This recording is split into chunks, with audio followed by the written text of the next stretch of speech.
For this lecture on conservation, I wanted to show you an example of an ecosystem that has been affected by an invasive species.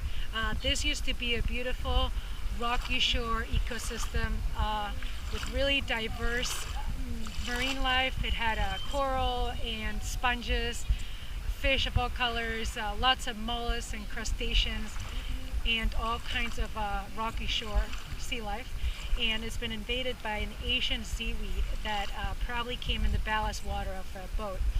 And for the past 5 or 6 years, it has kind of been multiplying, and now it's completely out of control. The nearby towns are spending billions of dollars to try to get the seaweed out of the water. Every day they're taking out like 20 tons of seaweed, but it has completely suffocated all the other life.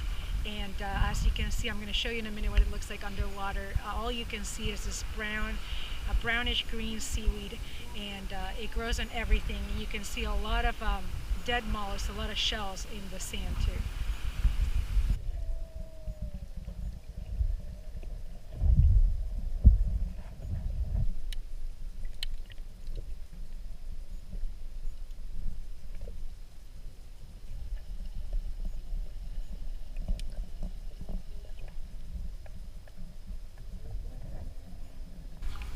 So the question is what to do about it now.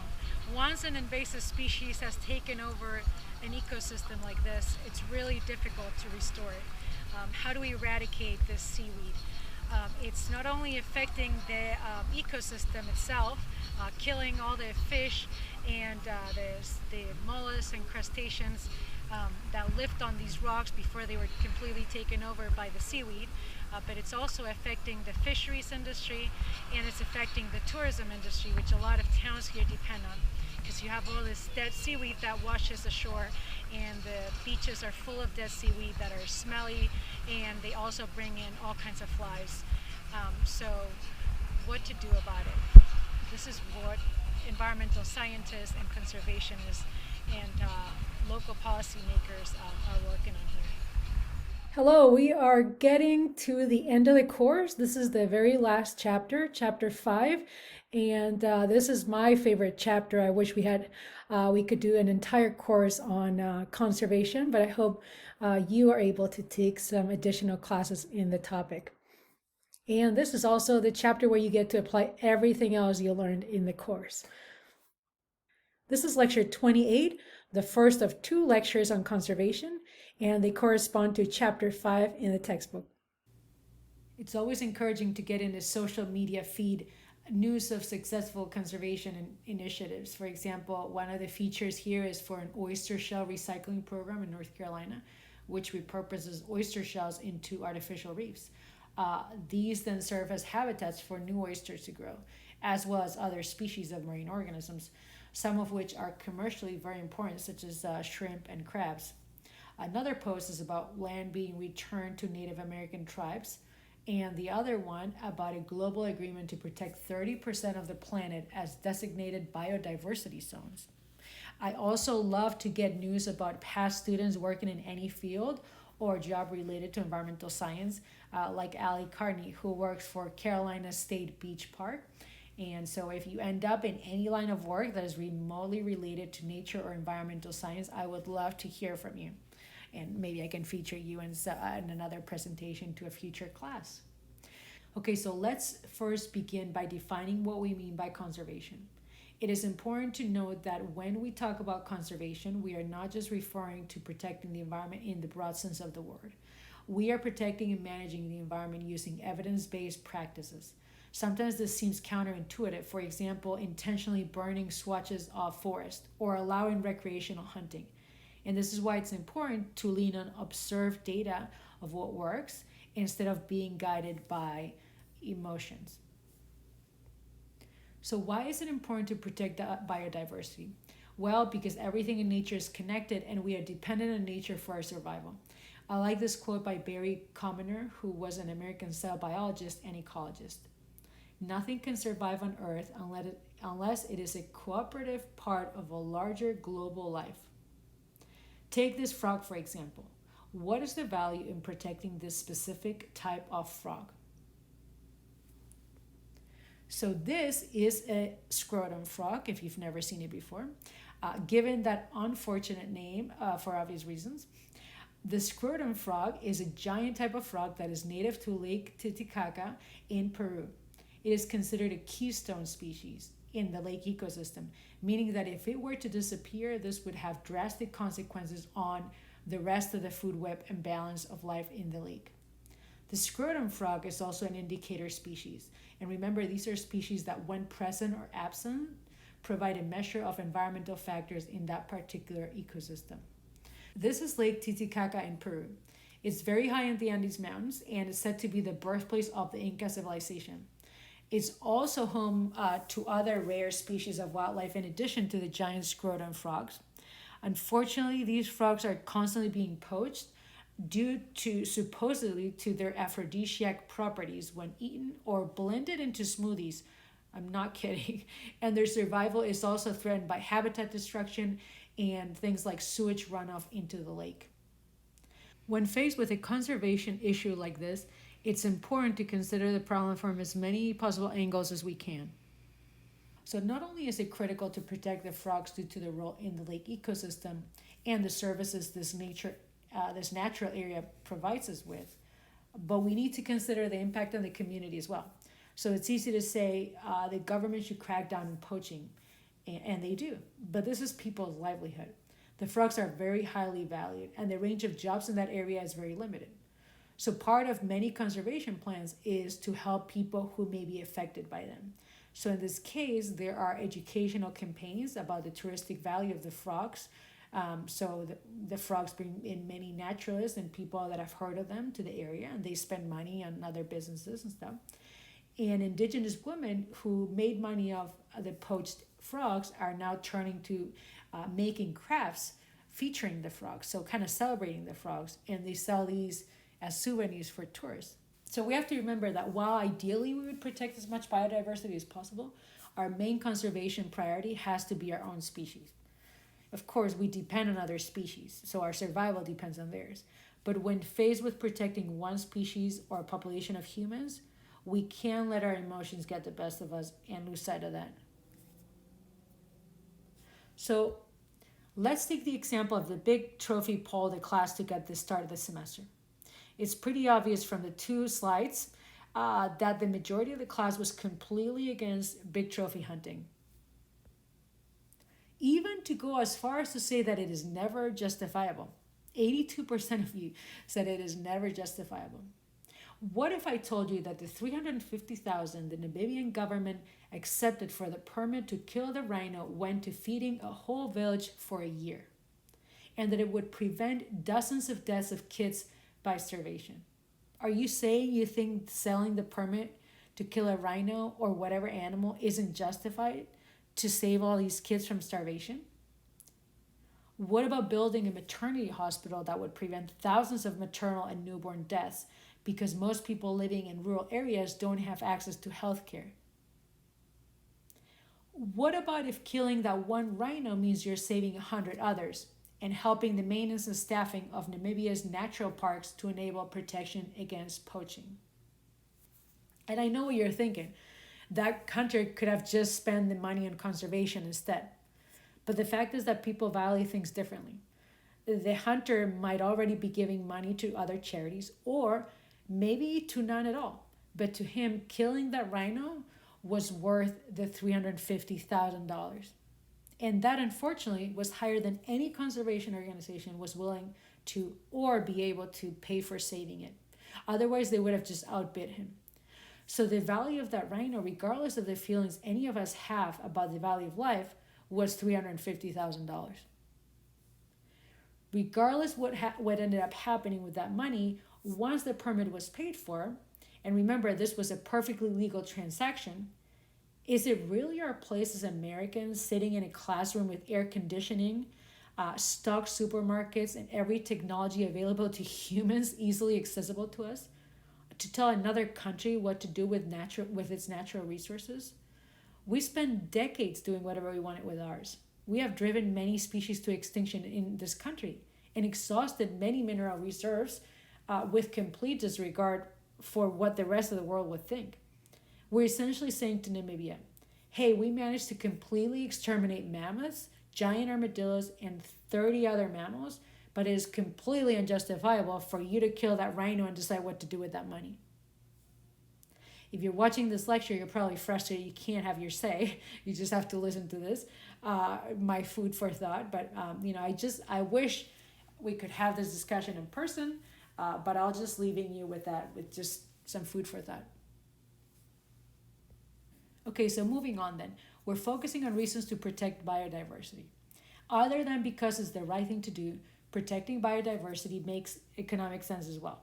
So, for example, among the ecosystem services they provide us with, like water filtration, oxygen for breathing, recreational spaces, etc., biodiversity is the raw material for creating medicines that save human lives.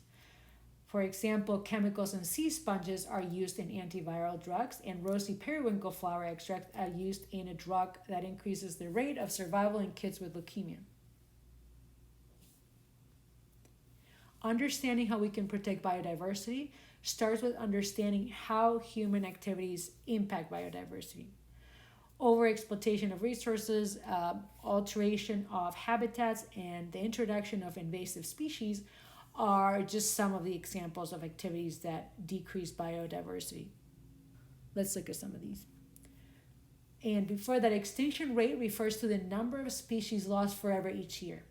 This number is higher in fragile ecosystems, but every group of animals, as you can see in the graph, is suffering accelerated extinction rates.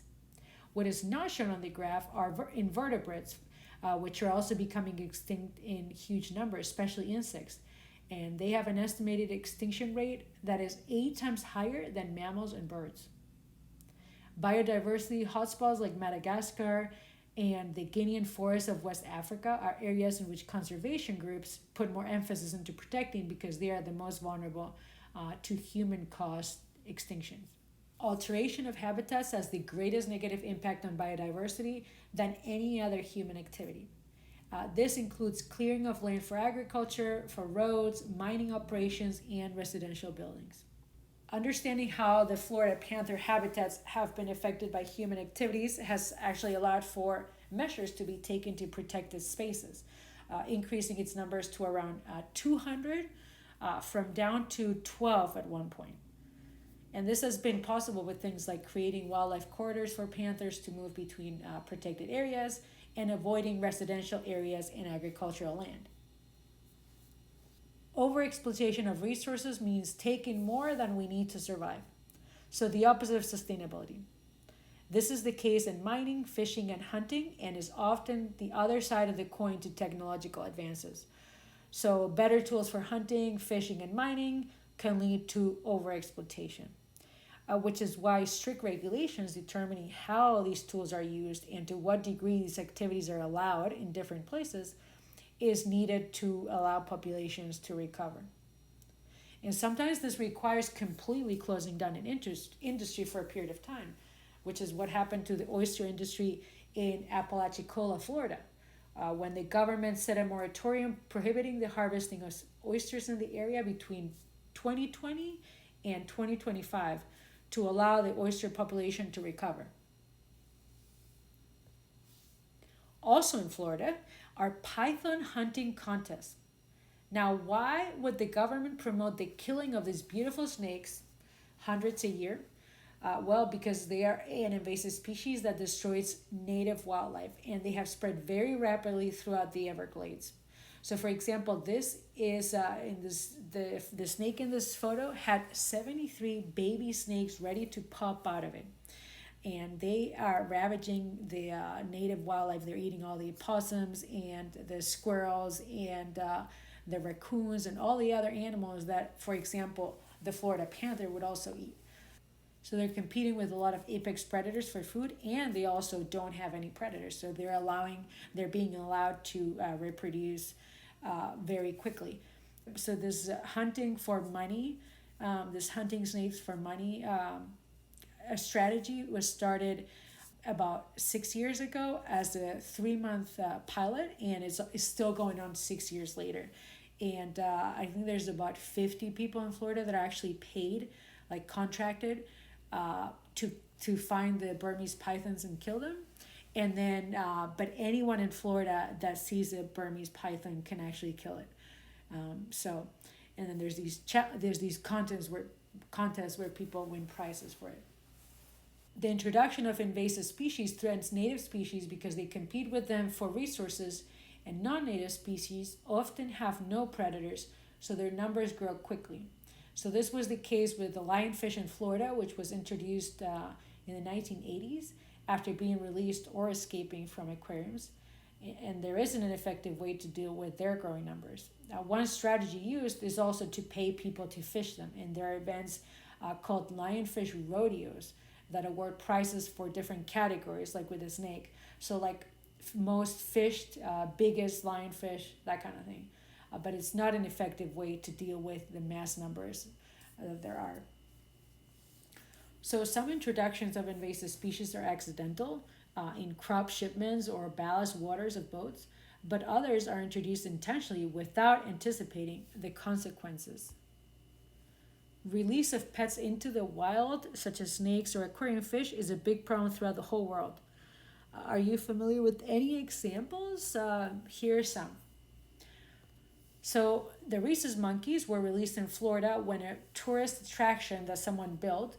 So they added the monkeys as like to make the attraction more exotic. I think it was like maybe it was like a cruise boat on a swamp or something like that.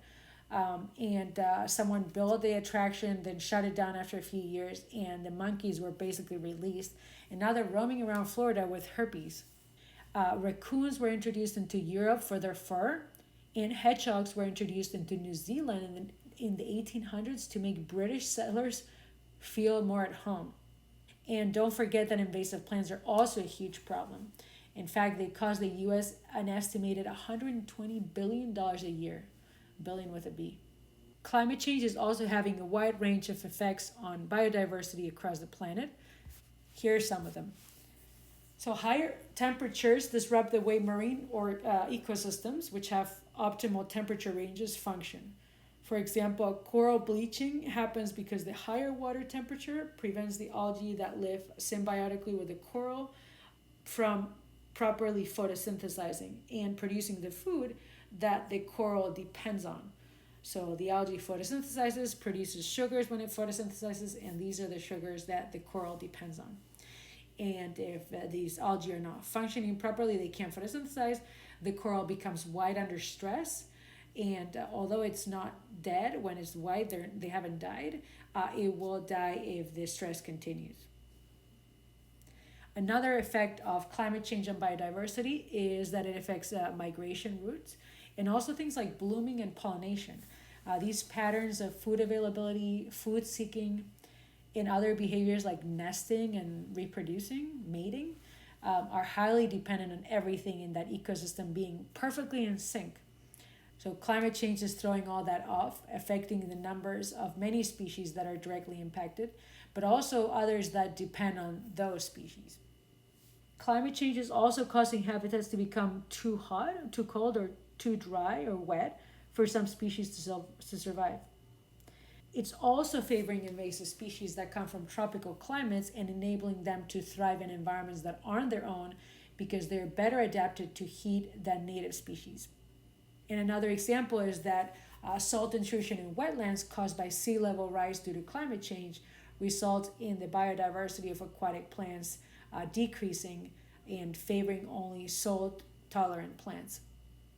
Human activities and use of water sources threatens the biodiversity of aquatic species in many ways, some of which I just mentioned, like coral reefs and favoring invasive species that decrease native biodiversity. But also excessive water withdrawal for irrigation and industrial use decreases overall water availability for other species. And dams impact the movement of animals around freshwater habitats and alter sediment and nutrient flow as well. Look at these cute little Irrawaddy dolphins with their smile. So the big question is, how do we decide what species we should protect over others? Because protecting species costs a lot of money and resources that need to be allocated away from other things. There's two aspects of the value that we give to other species that need to be considered when answering this question. One is the instrumental value of a species, so the usefulness of that particular species for human purposes. And the other is the intrinsic value, so the value of the species in and of itself, apart from its usefulness to humans. In 2005, a big study was carried out summarizing human impact on the environment and consequences to human well-being. The assessment also categorized ecosystem services into the four types you learned about earlier in the course: supporting, cultural, regulating, and provisioning, and concluded that the loss of species diversity reduces the productivity and resilience of ecosystems. So it means that all these ecosystem services are reduced when we lose biodiversity. To recap the types of ecosystem services, provisioning services are goods that humans consume, for example, wood, seafood, plant extracts for medicine. Supporting services are the fundamental ones for survival. They cannot be replaced and are things like the water cycle, biogeochemical cycles, or photosynthesis. Regulating services are the processes that ecosystems provide us with that are useful functions for humans, but that could be replaced with technology, albeit it being very costly. These are things like water filtration by soil and erosion reduction by tree roots. And the last type are cultural services, which are not essential for our survival, but improve our quality of life. So things like recreation, education, aesthetics, and research. And now for the very last puzzle of the course. Get your pencils ready. The next slide will show the clues, and when you have the one-word answer, you're going to submit them on the Google form. Okay, so here is the puzzle. Remember, try not to look up the answer. Try to find the clues for it. And there's the QR code and the tiny URL, so you can submit your answer through the Google form.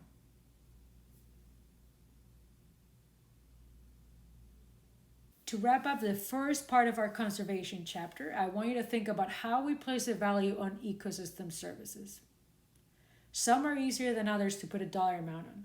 For example, provisioning services like wood have a specific market value, which changes according to the supply and demand. But what about others? How do you put a dollar amount on photosynthesis, or the rain providing us with water to fill our reservoirs? And how do you put a dollar amount on the Okanagan Delta and the animals that inhabit it? More on this in the next lecture.